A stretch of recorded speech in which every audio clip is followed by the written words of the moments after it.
Bonjour à toutes et à tous. La conférence de presse du jour avec Théo Hernandez et Marcus Thuram. Donc, comme d'habitude, vous me faites signe, votre prénom, votre nom, nom de votre média. Vous posez votre question à Théo, qui répond.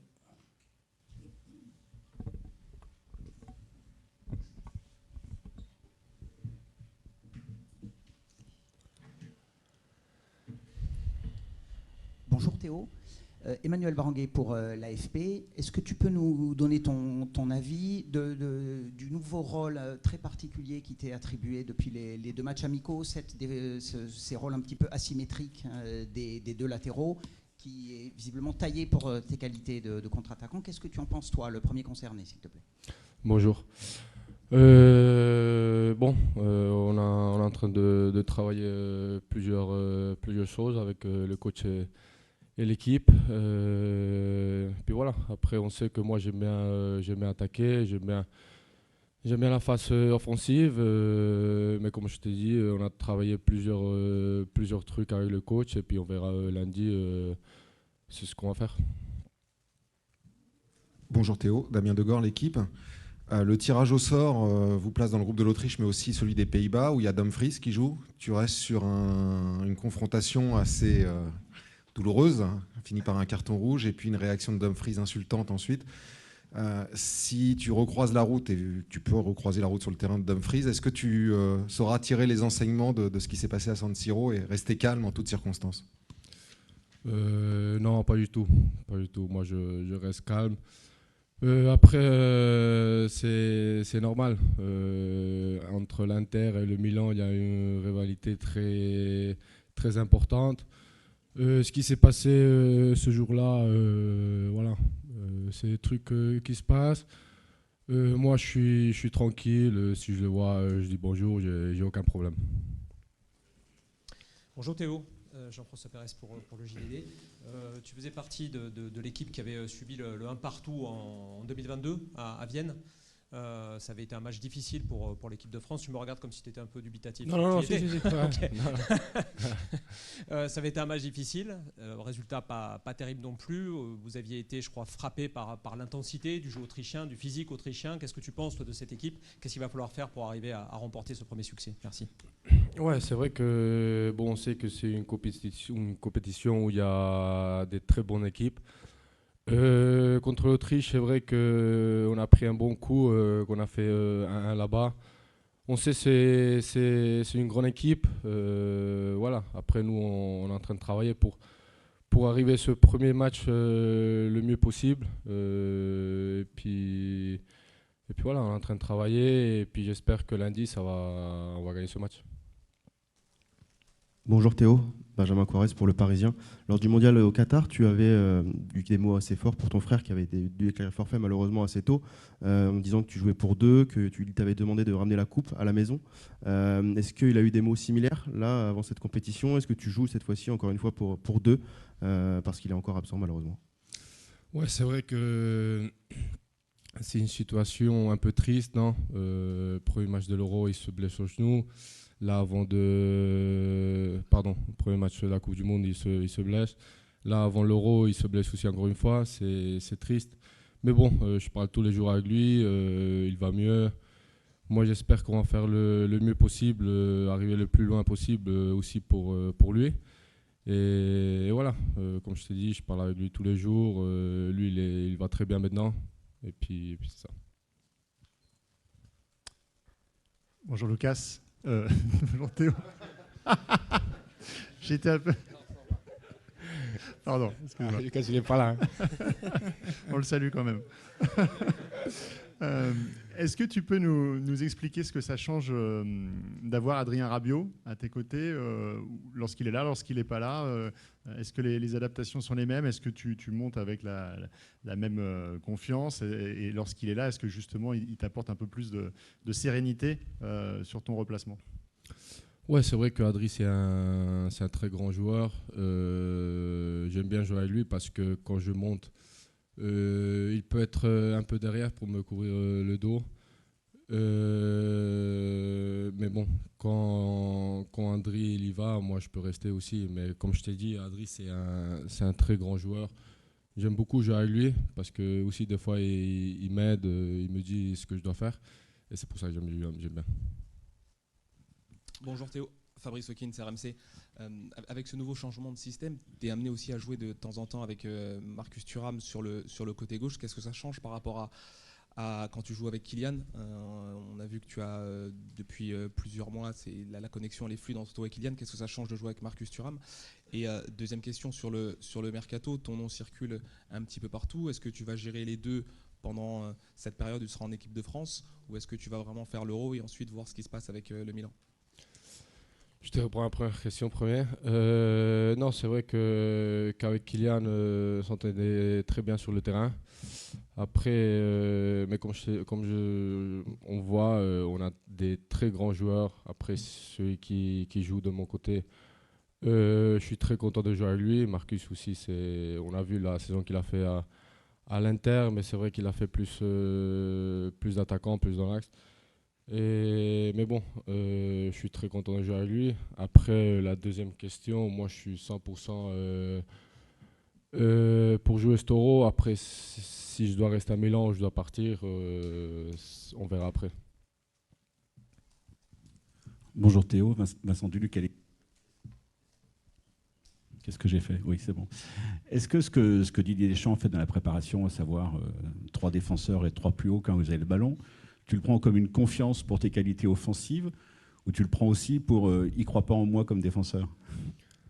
Non, mais après on a préparé plus de tactique, tu sais, on n'a pas que préparé ça. Mais comme je dis, moi, quand j'attaque, je suis plus à l'aise, je suis plus content. Mais aussi, il faut défendre. Parce qu'après, si tu ne défends pas, on peut prendre des buts. Et c'est ça le problème. Après, quand on attaque, on a Kylian, on a Ous, on a Marcus, on a Randall, on a plein de monde là-bas. Bonjour Théo, Jérémy Moreau pour M6. Est-ce que vous commencez à trouver le temps un peu long? Est-ce que ce premier match, il met pas un peu de temps à arriver? Est-ce que vous commencez à avoir un peu des fourmis dans les jambes? Ouais, c'est vrai, c'est un peu long. Surtout nous, qu'on aime bien jouer des matchs. Ça fait longtemps que on a fait une belle préparation, mais c'est vrai que là maintenant ça commence à en avoir un peu d'émotion pour jouer ce premier match, que je pense il est très important. Bonjour Théo, Julien Franc pour Radio France. Est-ce que justement, là on est à l'approche du premier match, est-ce qu'il y a, vous sentez que l'intensité augmente durant les entraînements, et qu'est-ce que le sélectionneur justement vous demande précisément durant ces entraînements? Merci. Ouais, bon, on a fait, comme j'ai dit, je pense qu'on a fait une bonne préparation. Bon, moi, j'étais pas là du premier jour parce que j'étais avec le Milan. Mais quand on arrivait, ouais, c'est vrai qu'on a fait une très bonne préparation. On se prépare bien tous les entraînements pour ce premier match. Après, c'est vrai que là, on va commencer ces 2 jours-là qui restent, on commence à baisser un peu l'intensité. Mais je pense qu'on a bien travaillé pour ce match de lundi. Bonjour Théo, Baptiste Durieux pour RTL. Est-ce que vous avez regardé le match de l'Allemagne, et si oui, qu'est-ce que vous en avez pensé tout simplement hier soir? Merci. Oui, je l'ai gardé, et puis ouais, on sait tout le monde que l'Allemagne c'est une très bonne équipe. Il n'y a pas que l'Allemagne, il y a plein d'équipes. Et puis je pense que ça va être un Euro très, très sympa de regarder. Bonjour Théo, ici Louis Vix, Infosport Plus Canal. Qu'est-ce que vous avez, sur quels aspects du jeu vous avez le plus progressé ces derniers mois? Et on sait que vous êtes très attaché également à l'Espagne. Est-ce que c'est impossible de vous imaginer rejouer dans ce pays en club prochainement? C'était quoi la première question? Excusez-moi. Les progrès que vous avez fait dans votre jeu. Ok. Ouais, bon, je pense que j'ai progressé en plus d'un truc. Surtout l'aspect défensif. Je pense que quand j'ai arrivé à Milan, j'étais pas très, très concentré dans ce point-là. Après, ça allait mieux. Je pense que là, ça va mieux de l'aspect défensif. Après, bon, vous savez que l'aspect offensif, je suis mieux.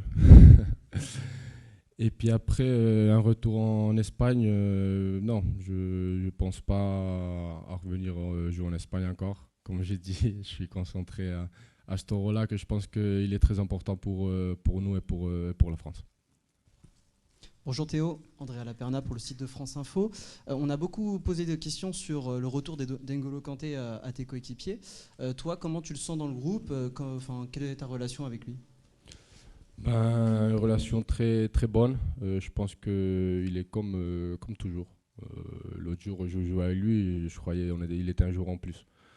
Alors, je peux dire un truc. Non, il est comme toujours. Moi, je l'ai connu pas longtemps non plus, mais voilà, je pense qu'il est comme toujours. Bonjour Théo, Hugo Delon du journal L'Équipe. Vous avez porté le brassard très régulièrement en club ces dernières années. On a du mal à vous imaginer leader en équipe de France. Quel type de leadership vous avez? Comment ça se traduit? Comment vous vous comportez pour apparaître comme un leader à la fois sur et en dehors du terrain? Merci. Bon, ouais, c'est vrai qu'ici en équipe de France, il y a beaucoup de leaders. Je pense qu'il n'y en a pas qu'un. Après, voilà, moi, ça fait pas longtemps, bon, un petit peu, mais pas comme les autres qui sont plus longtemps. Moi, je fais mon travail. Je suis très, très heureux, très content d'être ici en équipe de France. Après, pour... t'as dit? Ah, leader, bon, ben, c'est de concentrer 100% dedans et dehors du terrain, parler avec tout le monde, comme il fait Kylian. Kylian, je pense, c'est un leader, c'est le capitaine, mais aussi, il n'y a pas que Griezmann, il y a Oli, il y a Griezmann, que je pense c'est le plus vieux. Et puis voilà. Bonjour Théo, Denis Ménétrier pour Le Monde. Antoine Griezmann à Clairefontaine nous avait raconté que pendant les déjeuners, vous regardiez les matchs de l'Autriche. En gros, il a dit que vous avez mangé avec les Autrichiens pendant 10 jours. Est-ce que c'est encore le cas? Est-ce que vous connaissez finalement l'équipe d'Autriche par cœur? Ouais, il a raison. C'est vrai que quand on a les matchs de l'Autriche devant nous. Je pense qu'on les connaît bien maintenant. Et on va prendre une dernière question avec Nicolas Le Gardien de Sud-Ouest. En 2022, tu as connu ta première compétition, première phase finale internationale. Qu'est-ce que tu en retiens des particularités, de ce qu'il faut faire et pas faire pour aller loin? Et est-ce qu'il y a un sentiment de revanche par rapport à la fin un peu amère de cette Coupe du Monde? Ouais, c'est vrai que c'était ma première compétition. Je pense que comme moi et toute l'équipe, on avait tout donné. Après, le cas des pénaltys, c'est ce qu'on avait vu. Non, je pense que cette compétition-là, on doit faire pareil qu'en 2022. Je pense que, comme j'ai dit avant, on a une très bonne équipe. C'est pas facile parce qu'il y a beaucoup de sélections qui sont fortes. Mais nous, on va faire tout le possible pour arriver jusqu'à la fin et faire heureux tous les Français. Okay. Merci Théo. On va enchaîner avec Marcus dans 2 minutes.